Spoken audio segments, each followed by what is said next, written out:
How's everybody doing tonight? Tonight is my 21st discussion. Tonight I'm speaking with Dustin Bushon of the amazing band Examination of the, and he's also doing a project called Father. So super stoked to talk to him. Hope everybody's good. It's snowing here again. I'm gonna get him right now.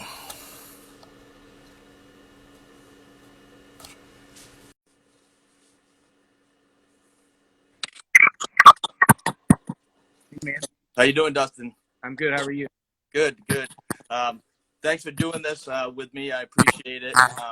Uh, like I said, it's awesome that I finally get to talk to you. We've been messaging each other for a while, and Yeah, I'm really stoked to sit down and talk to you about some old stuff and also what you got going on nowadays.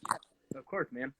I really like what you're doing, and I think it's really important that people, um, not just um, think about nostalgia all the time, but also just because we did something specific then doesn't mean that we're not doing anything now, And I think it's great that you're tying things into the present as well as talking about the past. Yeah, I think it's super important to talk about the present too, Yeah, especially because everyone that I'm pretty much talking to is doing something really great now, and it definitely deserves that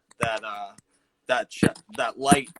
Because I was in bands, but I'm not doing anything. I'm doing this now, and I wish I was playing in bands, but I take my hat off to all you guys that are still working on music and yeah, performances and art and stuff like that. I think it's great. And like yeah. you said, talking about the old days is really fun too, because sometimes that gets lost and It does. not Yeah. really not there's not too many videos out there and etc. So Yeah, and it's a really massive part of what actually made me who I am. So thinking back on it, it's really romantic, but it's also I learned a lot about myself and a lot about the world just from touring. Being traveling with your best friends every single day of the year. It was really interesting, and it definitely shapes who your future possibilities, who you end up becoming, what you're capable of. I learned a lot from that, and I'm really that's why I like what you're doing, because it's making me think about like the really specific emotional details that went along with that stuff. Because it was one of the best times of my life, and I don't ever want to forget that. Um, so yeah, I'm that. It makes me excited that someone else is excited too, because I'm really proud of that work that we did. yeah, thank you. I appreciate those kind words. Yeah. It's really nice of you. Yeah. Um, so usually when I start off, I just ask, how did you first get into the punk hardcore scene? Like, what drew you to it? What were your first likes, and how did you go about getting into bands right off the bat? Um, well, it's a pretty intense story, so I won't go into too many details about it. But um, I grew up very music focused, art, music, all of those things were really important to me. So at a very, very young age, so I was listening to, like, when I was really young, I was a massive fan of Black Flag, and Chris Isaac, and like all of these people who lived styles that I was really jealous of. And so I wanted to find a community that related to me, because I didn't have a lot in common with other people. Um, I mean, I had friends, and I had my acquaintances and the people that I grew up in a Catholic school, so you don't really see much. Uh, but my mom was really pivotal in that, and she taught me a lot about. She gave me a lot of really good taste, and at a young age, and she told me she never really set any guidelines or rules based on what my taste was like. She always just let me be expressive.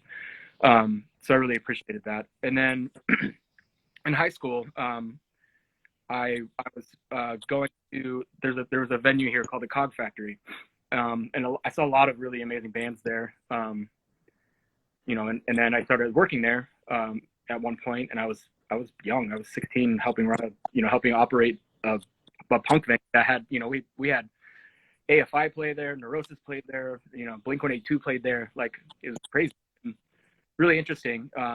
I've learned probably most about myself through those years, not just traveling and exam and doing, being a touring musician, but having that kind of responsibility, and then finding all of the really nuanced who I was. That was really vital in that in that time of my life. It almost feels like it wasn't real, but it was really vital to help me cope with depression and anxiety and insecurity. A lot of the things that we all can experience at certain points. I learned a lot about that, and then I learned how to be a self-respected musician. I don't know if anybody really necessarily loved what I did, but I was very passionate about it, and I wanted it. I wanted to do that so bad, and I wanted to write better songs than everyone else wrote. So that was my goal. And then a lot of things happened in between there. I was in a band, a bunch of bands in Omaha. One of my first bands was called Bushon, and that was a band before I joined. But we did some tours, and just traveling a lot, playing shows in other cities, other states, having bands play at the Cog Factory.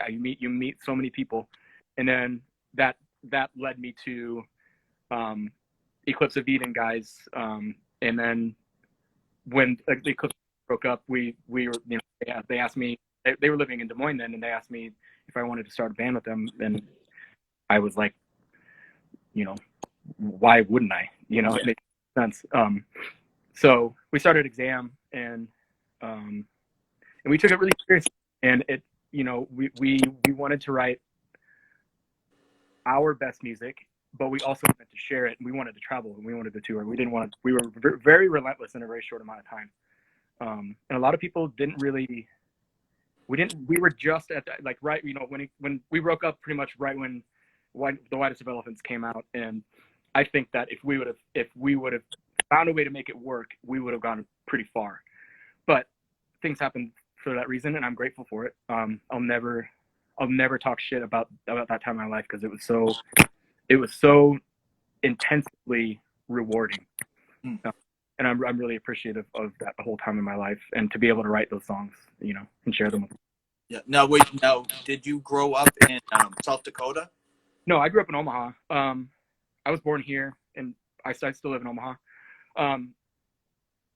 Yeah, I've toured forever, so it didn't, I didn't really.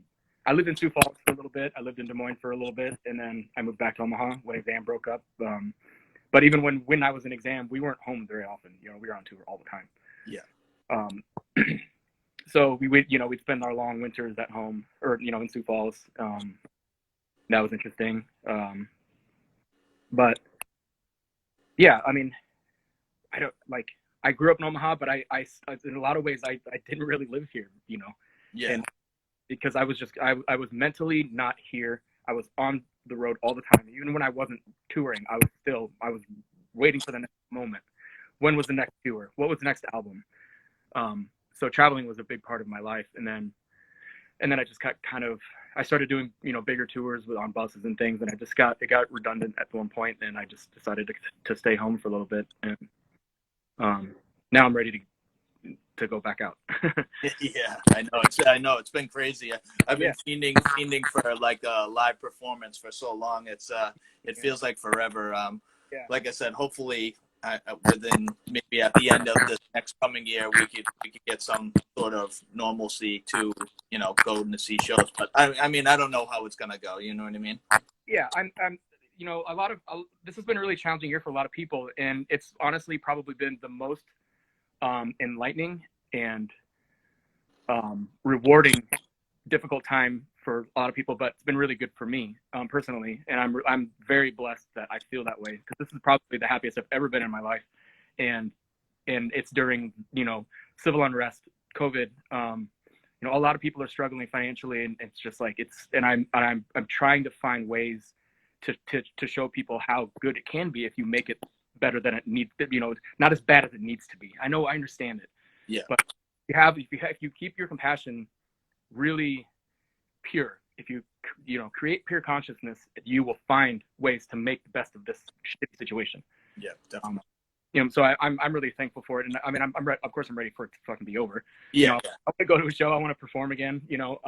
I did a virtual performance. I think in May, at a museum here, and it would have been so wonderful to have people there, but it was insanely rewarding. It was so beautiful, and I'm really grateful for that. But yeah. I'm ready for a kick in the balls. Like I need like a good experience that I haven't felt in a long time, because I want to feel passionate about it again. Yeah. Because I tend to, people tend to get, like they use the word jaded, but I don't think I've ever gotten that. But there were times where I just stopped going to shows because I was like, I've seen some shows, I'm so bored. Shows are so boring. That wasn't the right mentality to think about it that way. Yeah. But I really miss that, and I'm sure you do. You're a show lover, like you have that in. Yeah, it's been a lot. I mean, it's almost been I don't know, it like in the next maybe 5 years it'll be going on 40 years that I've been going to shows, so it's been it's been a good run, and I'm still ready to go to a ton more. So yeah, I'm never gonna stop. I'll be 80 and I'll still be making metal music and techno. It's just like, that's just the way it's gonna be. I'll still be going to shows. I'll still be I'm gonna hold on to that as long as I can. I've learned a lot about that, and a lot of people say I'm old, and I don't ever want to say that. And I don't want to feel that way about the way the music world works. I want to change that. I want to change other mentality, but my own as well, because I think there's still stuff there that hasn't been touched on, and that's what I want to do. Now, what first got you to pick up a guitar and start playing guitar?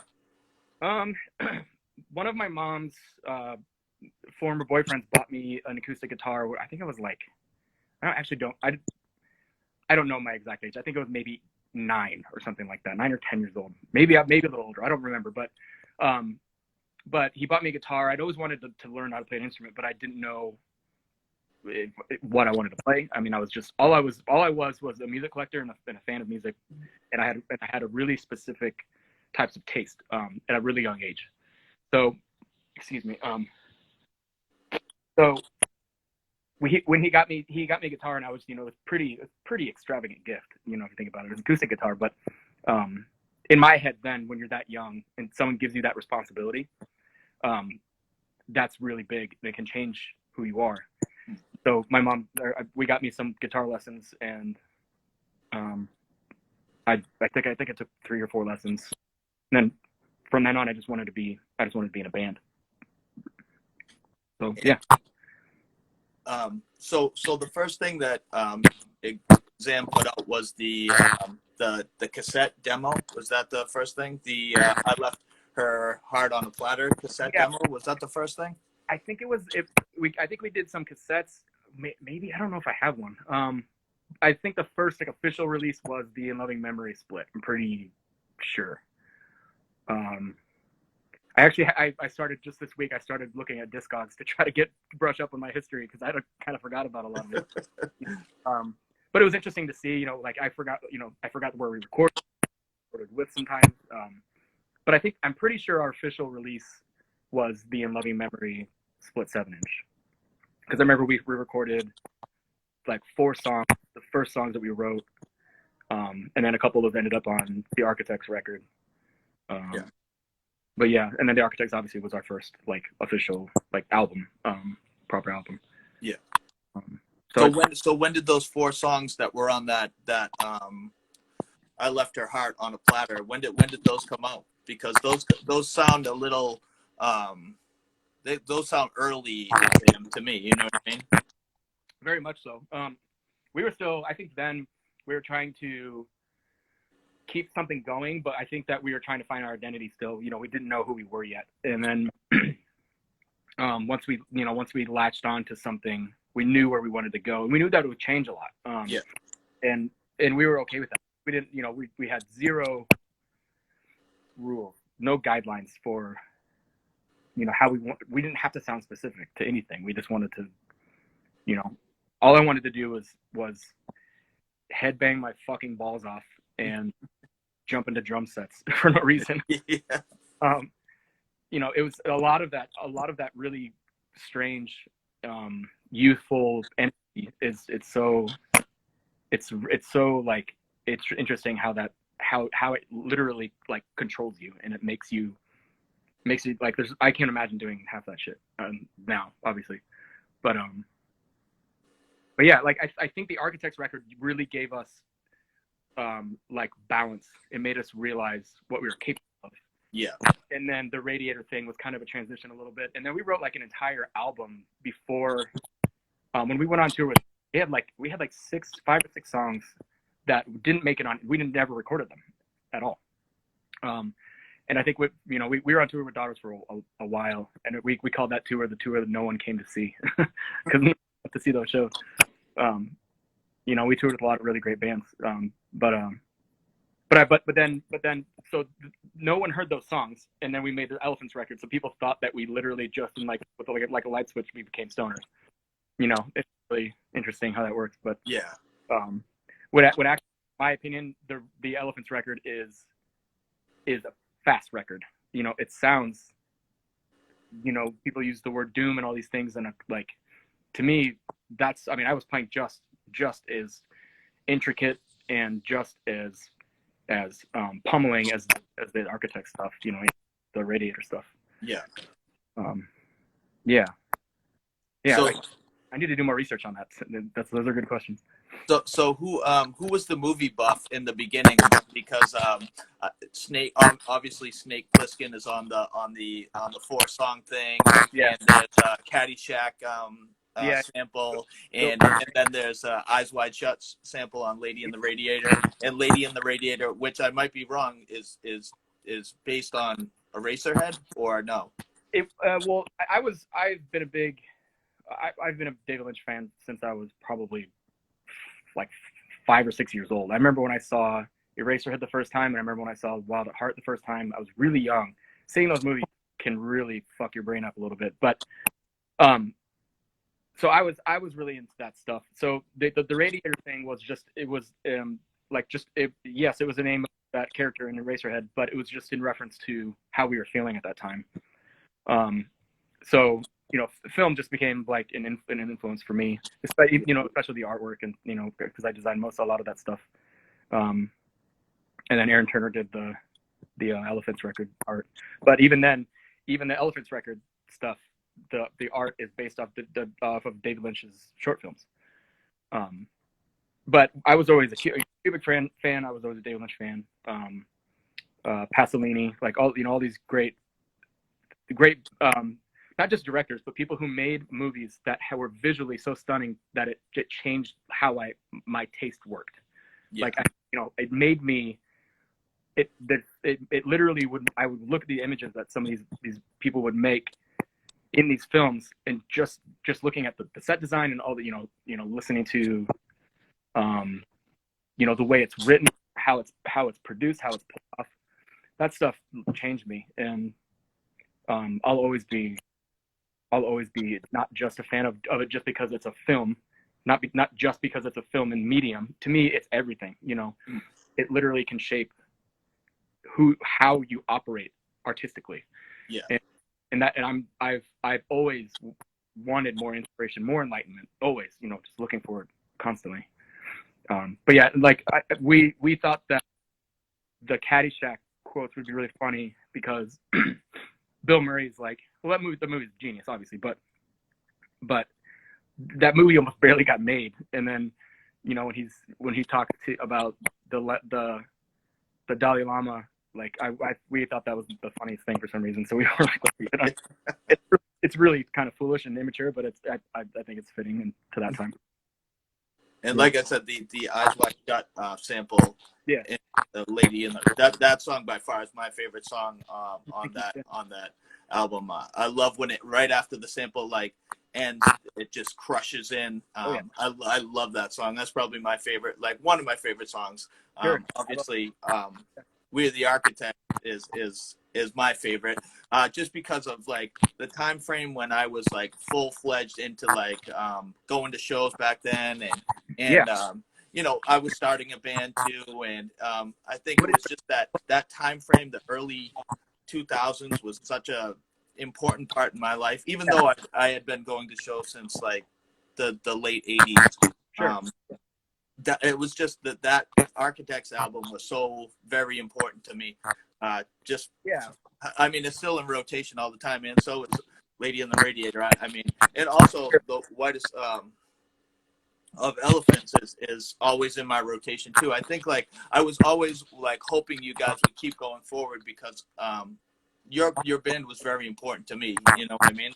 And I wish I saw you guys live more. I caught you guys with Daughters, obviously, in that tour. I guess I was one of the no ones that went there. One of the people that actually came. And then I saw you guys in Alston the year after that. I think it was in 2003. I think I saw you guys too. Okay. Yeah, that was right. That was right at the end. We had a lot of plans. I think that we would have gone. I think that we would have gone musically. We would have just kept changing and kept trying to reinvent ourselves. And we had really high standards for ourselves. We didn't want to. We wanted to write songs no one had ever written. We wanted to write our best songs. Obviously, I personally, I'm a fan of those records as well. I almost feel like I didn't play on them or write them, or contribute to them at all, just because it's such a separate. It's almost like a different life, because I've gone through so many different phases of reinventing myself and doing new things. So that time, like you said, the early 2000s was really pivotal in how music would change my daily ritual. Like my life revolved around it. Like I didn't do anything else, and so every day I woke up and that's all I lived and breathed, that stuff. That was just everything. It didn't matter, not just being a musician, but going to shows. I was at a show every single day, or I was working sound at a show every single day. Yeah. For years, and so if I wasn't on tour or playing, I was at a show doing something, or booking a show or doing something like that. Yeah. Yeah, but I agree, and I think those records in a way are kind of they're ahead of their time in a way that never really came to full fruition, because like a lot of we get classified in like the screamo category or whatever, which I understand, but I don't think that I viewed it that way. Obviously, I loved a lot of the bands that were categorized that way then, but a lot of artists that we didn't sound like were massive influences to me. I would say REM or Chris Isaak, they were massive influences on the Architects record for me. Yeah. And I don't know what it was specifically, but I've been I'm listening. I listen to music so differently now, and so when I revisit those records, which I did, I listened to them the other day because I knew that we were going to have this conversation. I was like, I need to know more about what my mind, so I could even talk about it, because I don't feel that way anymore, but I know how I felt. Yeah. Does that make sense? Now, did you tour on? Did you do a full tour on the Architect album? Yes. Yeah, we I think the first, almost 2 years, we played the majority of those songs live and toured. We played with a lot of great bands, and we played some really, really radical shows. We would play twice a day. We didn't care. We just wanted to play. Yeah. But yeah, we toured on that album pretty relentlessly, and that's how we met, Justin Wexler, who put out that record on Forge Again, and that's how we ended up meeting Hawthorne Street Records guys as well, in Chicago. We spent a lot of time in Chicago, and I have family there. So, but yeah, I would say we played songs, at least a song from the Architects record, like almost all the way to the end. I mean, I think the last couple tours that we did were just purely the Elephant stuff, but yeah. Did you have a sister band that you went on tour with, or was it kind of just you guys going out and doing it yourself? We toured with a lot of bands. We toured with Planes Mistaken for Stars. I think we toured with Since by Man and like For Stella Ford, something like that. Trying to think. We played with a lot of great bands. A lot of times we would go on like 1 week run with this band, or and we would switch up. We'd switch it up a lot. or we would just take advantage of, you know, if a band was like, hey, do you want to tour with us for, you know, a couple or a month, we would, like, if we knew that the experience would be beneficial to all of us, then we just did it, I think. Yeah. I mean, I can't speak for the other guys, but that's how I felt. I was just like, if it can cause us to think a little bit differently and to reach a different type of audience, maybe we should, you know, and not just keep categorizing ourselves and playing metal shows, you know, because I know that that's what they were, but I mean, you know, when I started hanging out with the Converge guys and, you know, talking to them a lot, I had a really good relationship with Kurt Ballou. You know, we were talking a lot on the phone, and just they were fans of our band, and you know, those guys as people, they kind of gave me a different viewpoint on how the hardcore and metal world works, because you know, they've been doing it way longer than I have. They're, you know, they're a little bit older than me, but and I'm still young. I'm going to be 39. I'm not an old person at all, but I was doing this stuff really young, you know. So that I just getting back to what you're saying, like, you know, going on tour, we were just really minded, and we would tour with anybody. Yeah. And it didn't matter who it was. So there's probably a lot of bands that I forgot about that I should remember, but we played so many fucking shows. They're so hard to remember, a lot of them. You know? And it's interesting too, because I wasn't a drug user. I didn't drink or anything like that. So I mean, like, I was very present, but I still forgot a lot about it. You know, like I'll see like old flyers in my storage, and I'm like, I played that show with that. Yeah. Amazing. Like, I love those bands, you know? Yeah. It's always interesting to see that, or see photos, you know, old photos that you took when you hung out with people for just a summer, and then you never saw them again. Yeah. Yeah. Well, that's the thing. I wish, like, people took more. I was saying before on another talk, there's videos out there that people just haven't transferred yet that I want to see, you know what I mean? Because every show that I went to, there was always at least one or two other people recording, and I feel like those tapes are just lost, and people just aren't transferring the 8mm or whatever it was. Yeah. And, I just wish there was more of it out there. I mean, lately on YouTube, I've been seeing a few. Like, I saw a couple Converge videos that I had never seen that just popped up the last couple of months from like the late 90s, which I was like, whoa, you know, like finally somebody's putting these out. I think it's very important for people to just show the pictures and the videos, because like I said, I tried to save as much as I could and do as much as I could, but I wish I did more. Sometimes I didn't take my camera, and I just wanted to enjoy the show and not hold the camera, you know. So there was probably, you know, 40% of the time I was at shows, I didn't have my camera with me. So I just wish people there was more out there, you know what I mean? Yeah, that reminds me, I bought it when I graduated high school in 2000. So when I graduated, I got, you know, people give you money or whatever for, you know, a gift or whatever. So I bought a camcorder, like a tape recorder, like that you hold on your fucking shoulder, you know, in your hands. And they just had these little mini tapes. I still have those, and I have literally probably 50 tapes of shows that I haven't looked at since probably 2004 or 5 or something like that. There's a lot. There's like, I mean, I remember we did a Dillinger Escape Plan show with ISIS and Botch and Converge. Like, I've videotaped all that stuff, and I haven't seen it since then. So now I should probably do something about that. Yeah, that would be awesome. That would be awesome to see. You know, I would take my camcorder to shows and just set up the camcorder for exam shows and just record it on my own. I would just hit play, go play the show, and because I always wanted to study how we could get better.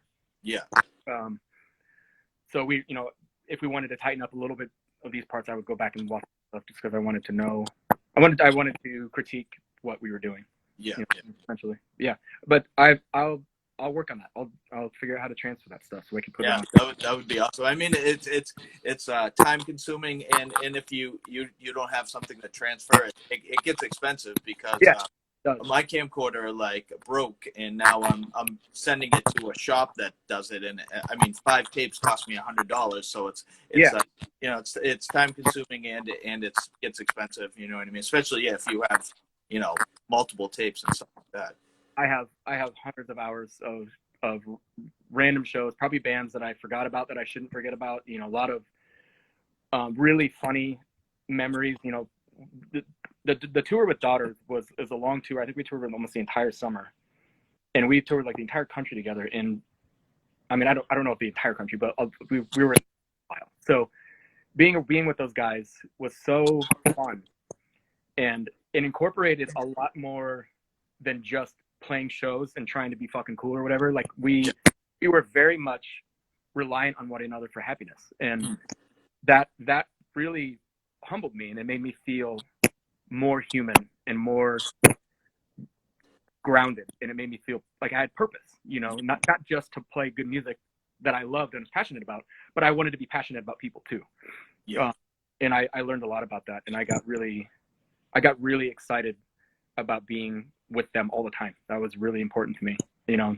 And that's just one of a lot of tours, a lot of people that we met that I haven't seen in a long time, but I still keep in touch with the Daughters guys. And I'm really proud to say that they're my friends. Yeah. How did you guys link up to do that tour? Actually, how did that work out? I don't remember how it worked, but I think that we were both. Don't quote me on this because I honestly don't know. Tanner did a lot of the booking, almost pretty much all of it.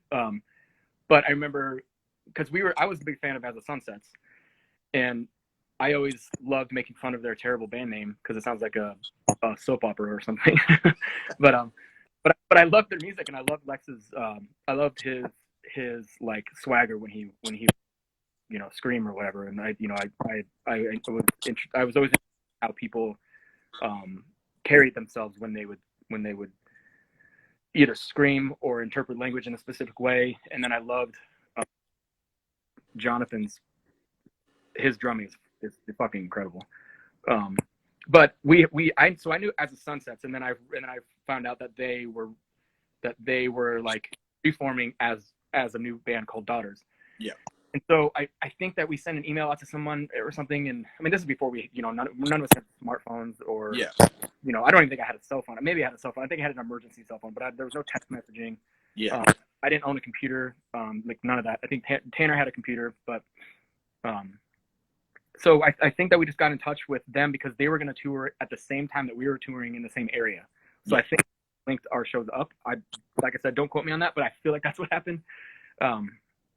But I'm not sure. But we were apprehensive about touring with them because I was like, you know, what are these guys going to be like? We're going to be with them for a long time. Like, are they going to be cool? Are they going to be fucking assholes?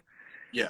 They ended up being the best assholes, and I love them so much. You know, they're so beautiful, and they make such amazing music. I'm really that's one of the most endearing times I've ever had as a musician. Yeah. I've known Lex and John since they were in Cast Off Skin way back before As the Sunsets even started. So I love those guys too. I love Nick as well, and Pat too. I mean, I think those guys and Jeremy. I mean, that crew right there was like I said, it was in the same time where I was, you know, in love with the music so much back then. Not that I'm not now, but I think like those 5 guys together at that point were just, you know, mind-blowing to me. And the progression of what Daughters is now is incredible. I mean, I love that the last album they just put out. I think it's amazing that they're still going strong and making new music and reaching out to different audiences. Yeah. You know, that I think it's amazing. It is. I hope they don't stop, you know, because when Exam broke up, they asked me to join Daughters, but I would have had to move to Providence, and I was kind of going through, you know, I was kind of confused about why Exam was done, and I was just kind of upset about it and didn't know what I wanted to do, so I didn't do that. Maybe it's probably for the best, but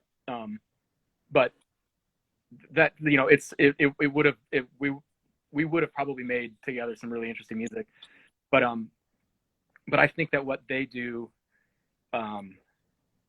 it's so like all of the catharsis is not ideological. It's not just circumstantial. It's very it's really deep, and it goes really far. And if you take it further than on your own, you can find some really interesting things that you might not have heard in other music before. So I really appreciate that, and it's not just because they're talented. They are driven by madness, and I love that. Yeah. You know, and I'm just a big fan of theirs. Yeah, definitely. As people now, going back to when you said you guys made the 5 songs that didn't get recorded, what was that, more radiator style or elephant style, or was it kind of like a mix of both? It's literally a mix of both. Like, they were really good songs. I just think that when we started writing the elephant stuff, it just was so much better. The songwriting was so much better. So we were just like, let's, I was like, should we record this?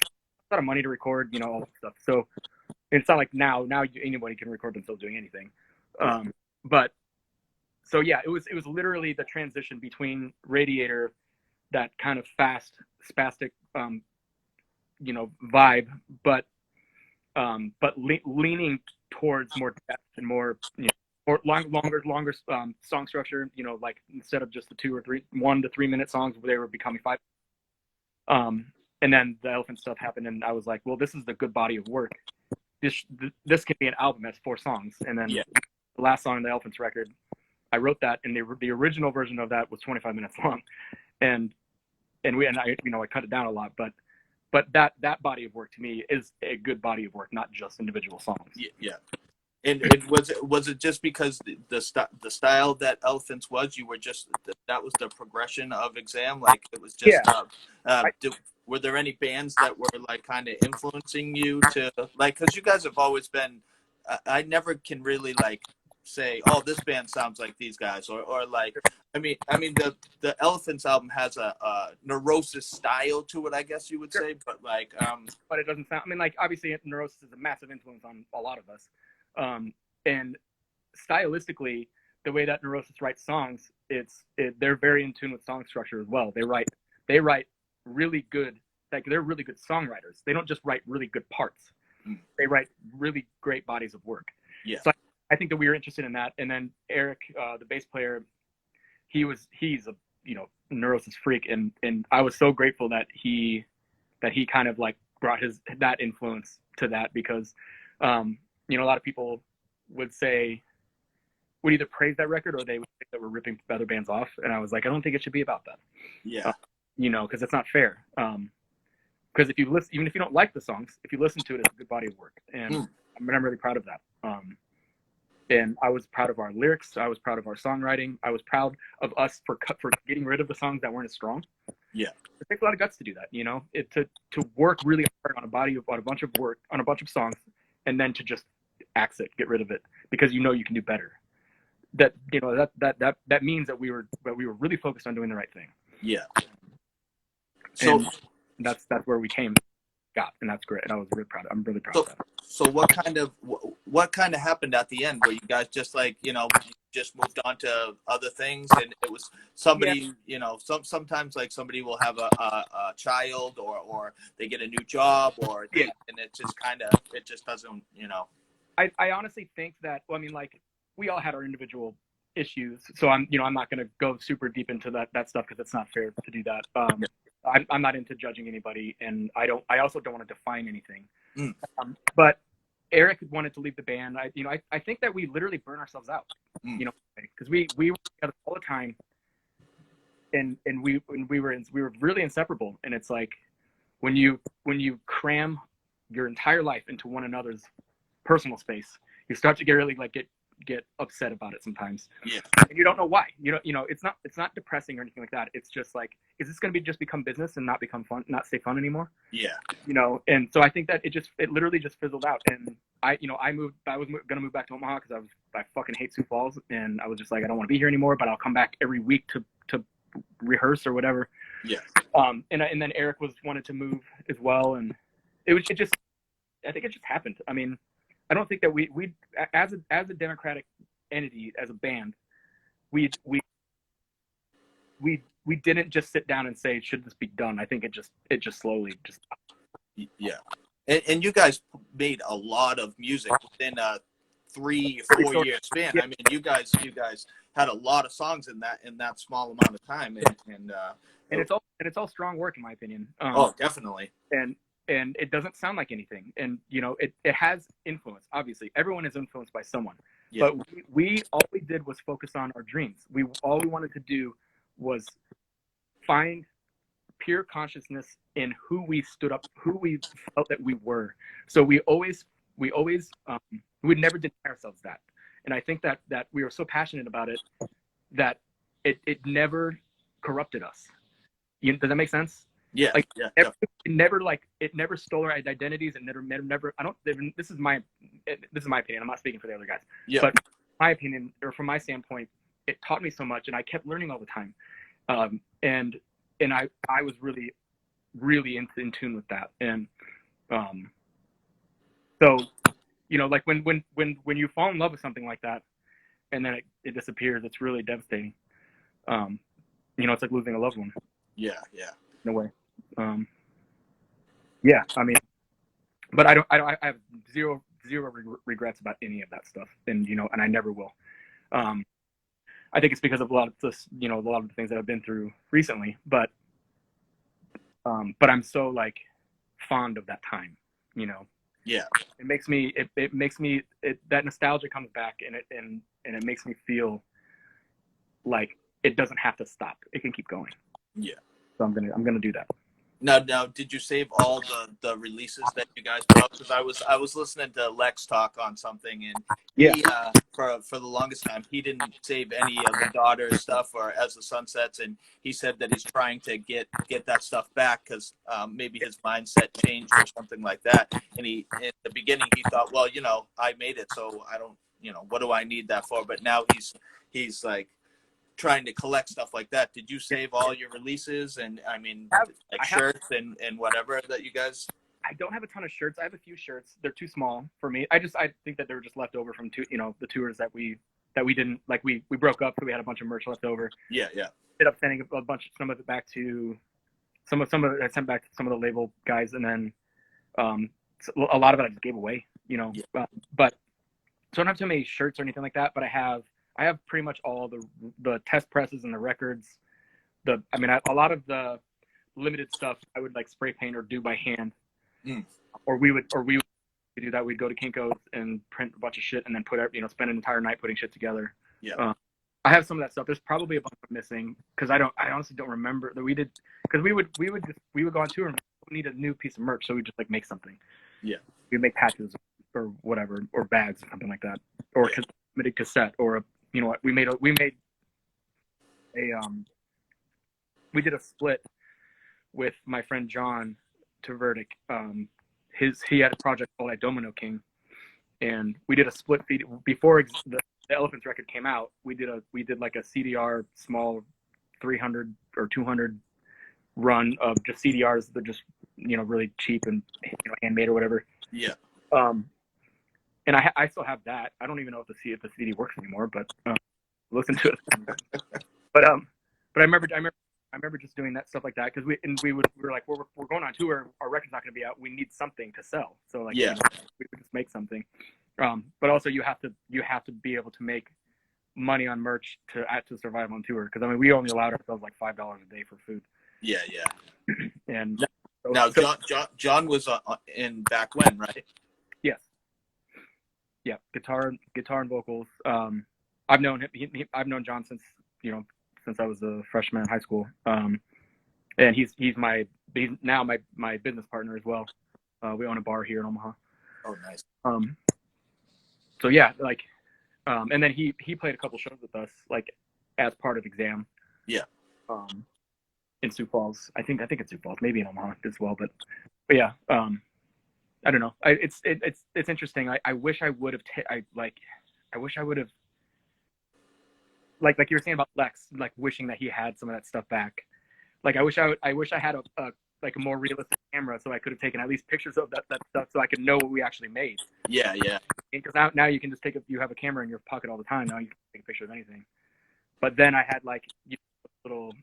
I had a Polaroid camera. I had multiple Polaroid cameras, and then I took 35 millimeter photos or whatever. But I had those little sticky Polaroids. Oh yeah. Little tiny ones. Yeah. I took fucking thousands of those. I have a million of those of Daughters. and we'd all pile into one of our vans and just fucking laugh our asses off. It was great. Yeah. Yeah. So speaking of John, and how did Tim from Spirit of Versailles join Exam? How did that happen? Well, he like our first bass player, his name was Eric, and he was the bass player in Eclipse of Eden, so he was the first Exam bass player. And then our second, I think, was Damien. He was there for a short amount of time, and that fizzled out. And then Tim replaced him. And then we played a show in Mankato, Minnesota, and I met Eric Torkelson for the first time then. So when we asked him to join Exam as a second bass player. So during the Radiator stuff, because we loved Page 99, and we had played shows with those guys, and they were like, well, they have 1 million members, let's do that too. So it was really ambitious and a little bit ridiculous, but the Radiator record, I guess you could call it EP, it has both bass players. Really? No kidding. That's the only piece of music that we recorded with both of them as bass players. Wow. And then Tim had a really hard time touring. He just like he has anxiety of being away from home, and so it was difficult for him to be on tour. And I was completely sympathetic to that, because I know how that feels, and it sometimes can completely destroy you. So we were just like, maybe it's just best that we part ways. So Eric became just the primary bass player, and then I loved Eric's voice, so I was like, well, he needs to be singing like more than us, because he's really good. He's so talented. He's one of the best bass players I've ever known. Just being a touring musician, he's one of my favorites. Yeah. But then it was just us four until the end of Exam, and when the Elephants record came out. Now, when Exam broke up, were you striving to get into another band, or how, like, you must have had a fever to try and since you said going to shows and playing shows and being in the scene so much, what was that feeling like, and what did you do after Exam broke up? Well, I had already wanted to start a solo project, and so when Exam broke up, it gave more of a push to do that. So I created Father, and Father has kind of evolved over time. Father is kind of its own, it takes on its own persona, its own life. It's not really operated by me necessarily.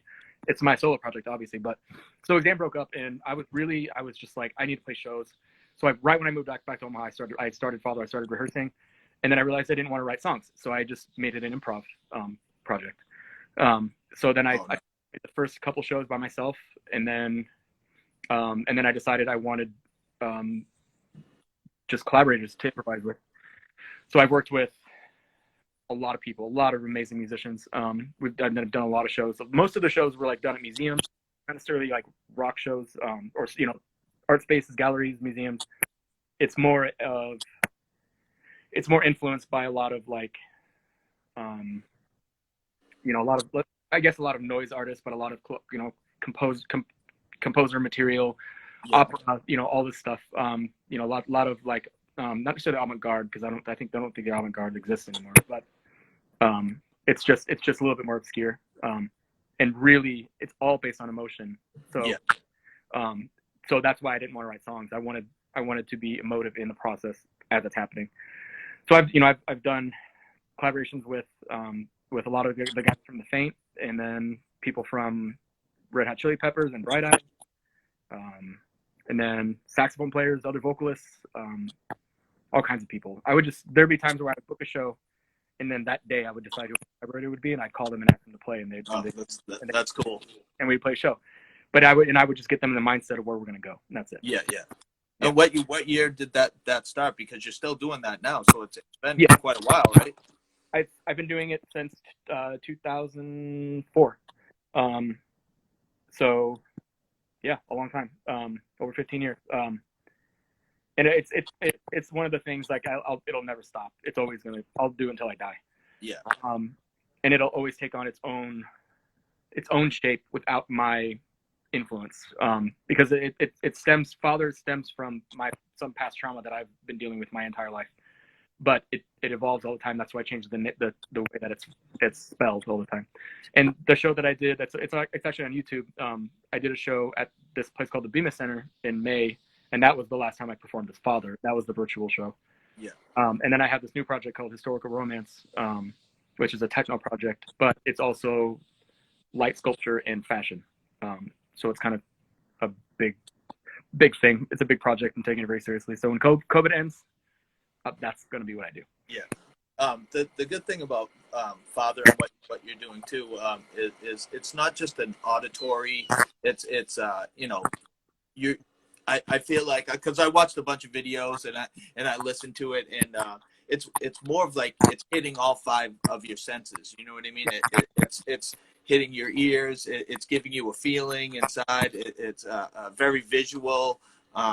I mean, live, I haven't experienced it live, but I'm sure just the feeling of the vibrations, and so the touch and everything. I think it's very interesting that what you're doing is really hitting on all 5 of the human senses, and I think it's awesome.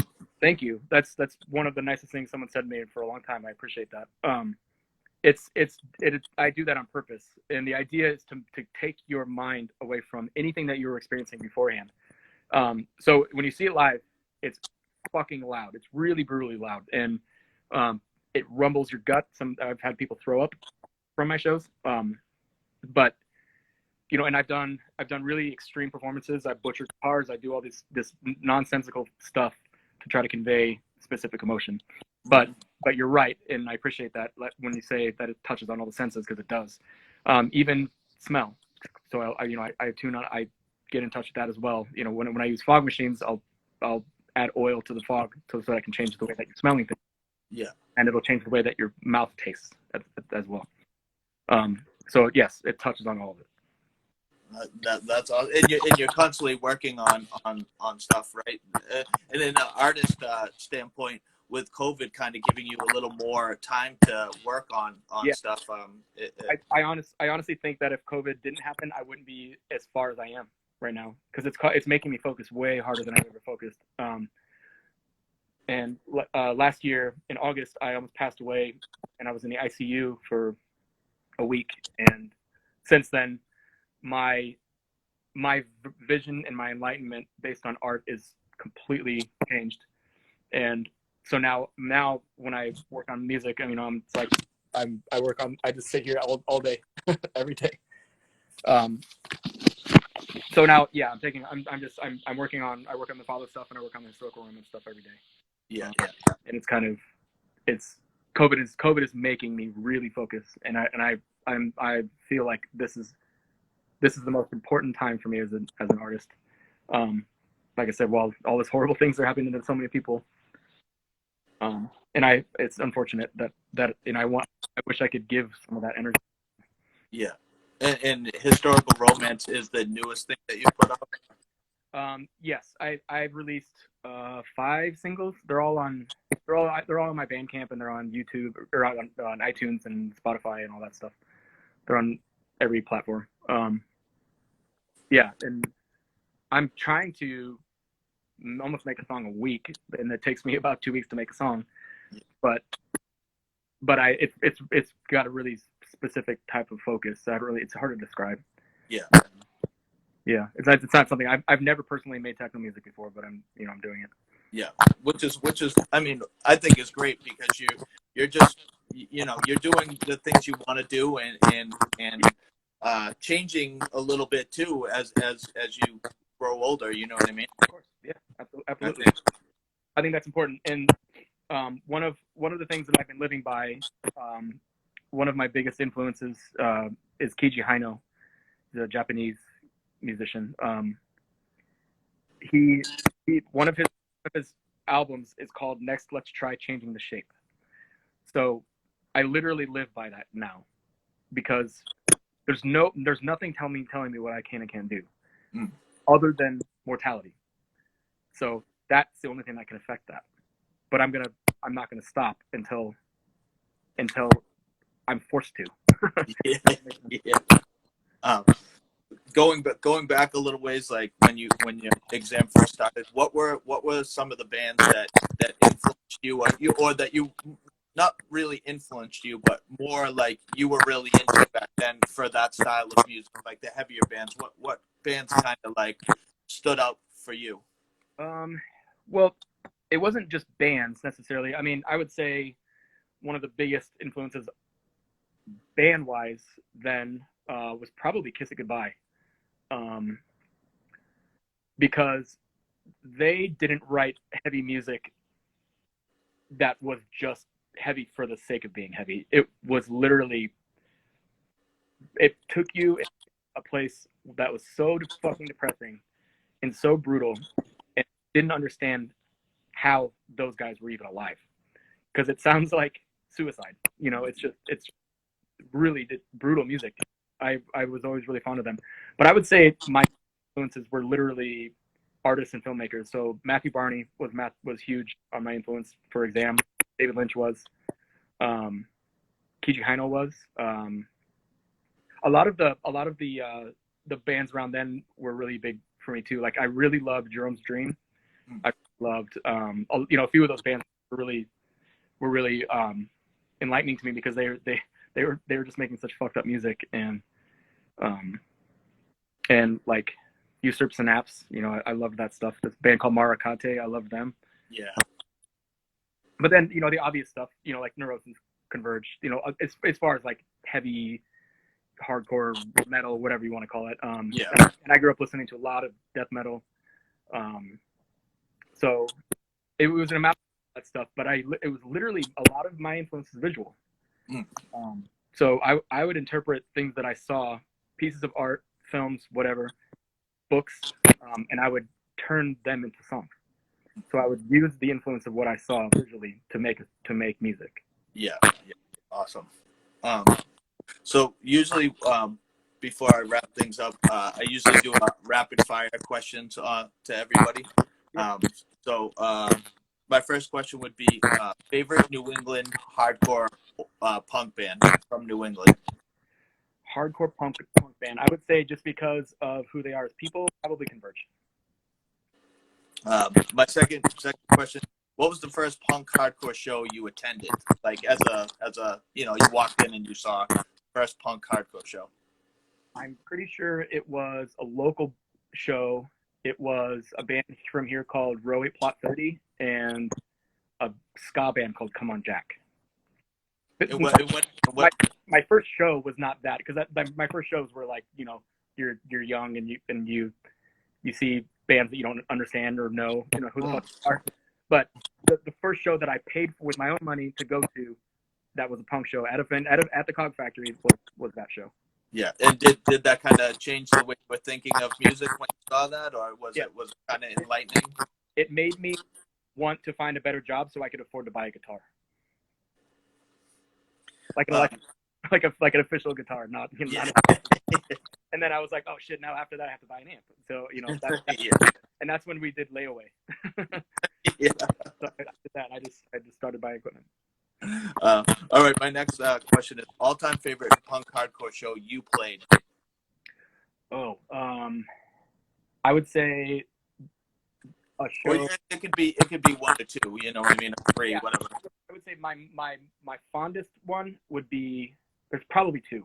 One would be at Under the Couch in Atlanta, Georgia, with Floor, who was pre-Porch. That show was amazing, and then we played a show with a bunch of really amazing.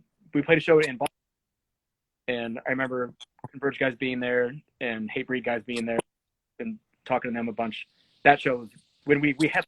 I have no idea why, because the other bands that played with us were, in my opinion, better than us. And I mean, we played with like Unearthed or something. I think that's what they're. Their bands were like they were huge in that area then. Yeah. And I think Synth by Man played. I don't remember exactly who it was, but I remember our show specifically. I think that we played the best we had ever played up to that point.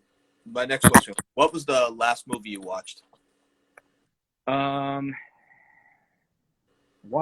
two the other day. One was a documentary on the band Suicide and Alan Vega, by Mark Hurtado. And then that same day, I watched the Brainiac documentary. Oh, nice. Nice. What is your favorite horror movie? Ooh, that's a good question. I would say Solo. Not a horror movie.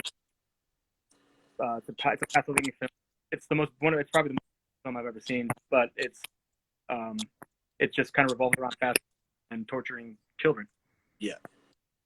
Yeah, I've never seen it, but I've read plenty about it. It's actually kind of hard to find. It is. I own a few copies of it, but they're not cheap.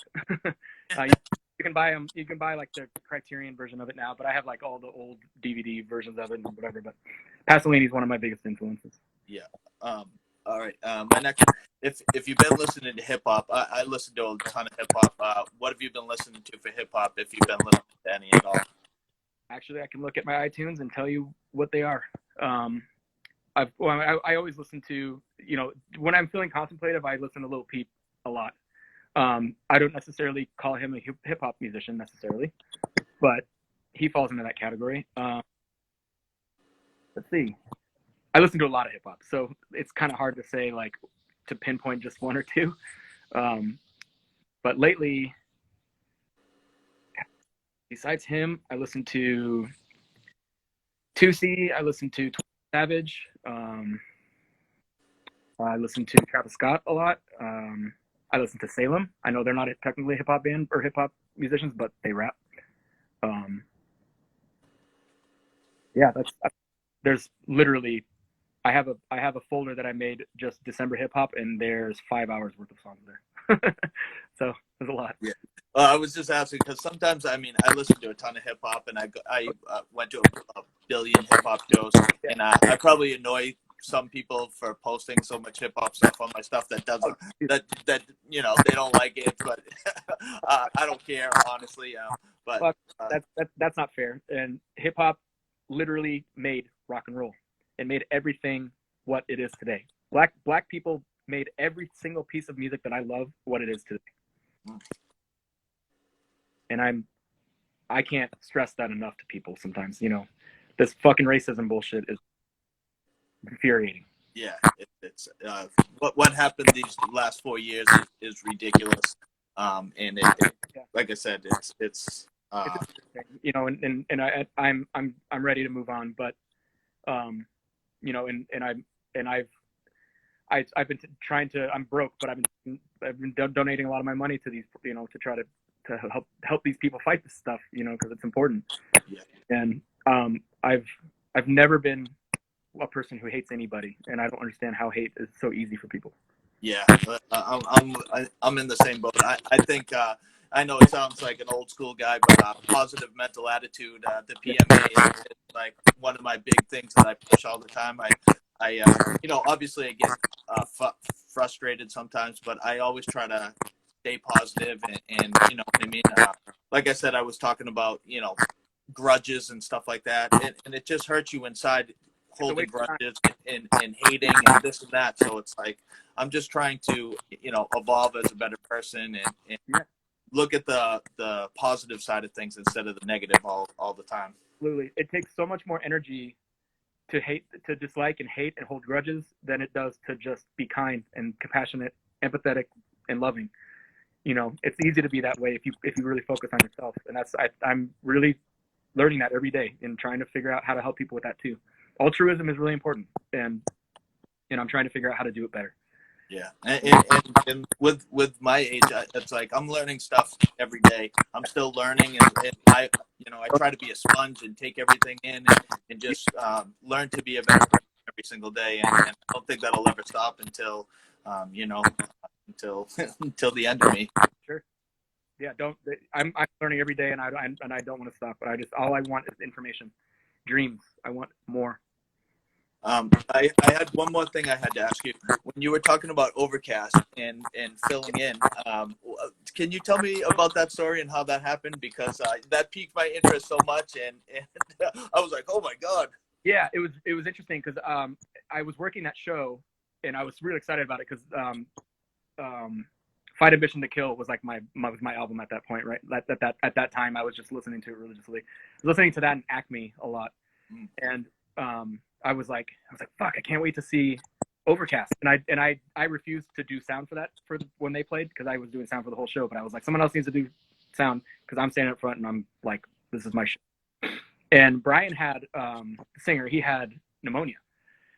And it was really fucking hot outside, and our place did not have air conditioning, so it was hot as fuck. And he was just profusely sweating and throwing up on stage, trying to play, trying to scream. And I was like, he would notice that I was singing along with him, and I was screaming the lyrics. And he was like, "Dude, can you finish the show for me?" I was like, "Fuck no." Are you serious? They're really big. It's a lot to ask for someone, because I was young, and but you know, it's like one of your favorite bands at the moment, someone asks you to play with them, like, I'm like, Yeah. no, that's not happening. Like, I know the lyrics, but I'm just gonna stand there like an asshole and make you guys look terrible. It was interesting, and they're really sweet people. I don't know much about them, but he was really nice, and he was appreciative that he was like, I'm just glad someone enjoyed it, even though he was so sick. I think he went to the hospital right after that. Well, I was I was jealous that you still had Fight Ambition to Kill CD. Yeah. I was like, oh, you have that? I was like, oh. There's a couple things I'm going to send you. I'll send you another message to get your. I think I wrote your address down. But I just started looking through my record collection. There's a couple records I want to give you. But yeah, cool, man. I appreciate it. I always love going back and forth with you on messages. You've been super nice to me ever since the start. And like I said, when I saw you guys live, you know, I'm not the most outgoing guy. It's like doing this, I'm kind of a greenhorn, and you know, I think quarantine made me reach out and try to be a different person, try to be more interactive with people. I should have came and talked to you guys, but I was just like a shy, you know, hardcore kid that kind of just was filming, and I'm just glad that I can reach out now, and we can talk face to face. Like I said, a podcast is one thing, but looking at somebody and talking is a totally different thing. And it makes you grow a little bit more fond of a lot of things. So now I'm very fond of you, and I can't wait to meet you someday. Like, you know, and we can sit down and talk about things in person. It'll happen someday. But let's keep the conversations going and keep talking about this stuff, because I really appreciate what you're doing. And like I said, I wish I had seen the Architect tour. You guys came up to the East Coast on that tour, right? Yeah, we did. We toured everywhere. I mean, I think we did. I don't know if we did Canada on that tour. I mean, we played everywhere. Yeah, because I had missed you guys on that tour. Well, I'm now that you got that in about the tapes, the old tapes or whatever. I have a lot of that stuff. So once I can figure out how to make that happen, I'll put that on YouTube, and I'll send it to you. Yeah. I can't wait to see that stuff. Yeah, I could probably just find someone online to transfer them to digital for me. Yeah. But yeah, cool, man. All right. Well, I don't want to hold you up too long. I appreciate you talking with me. I really do. It's been awesome. I was excited about this for weeks. Getting ready to talk to you. And I just want you to have a great holiday. Stay safe. And definitely keep in touch with me. And I will. Love going back and forth with you. Yeah, man. Contact me anytime you want. I appreciate it. All right, Dustin. I appreciate it, buddy. Take care. All right, I'll see you. Yeah, bye.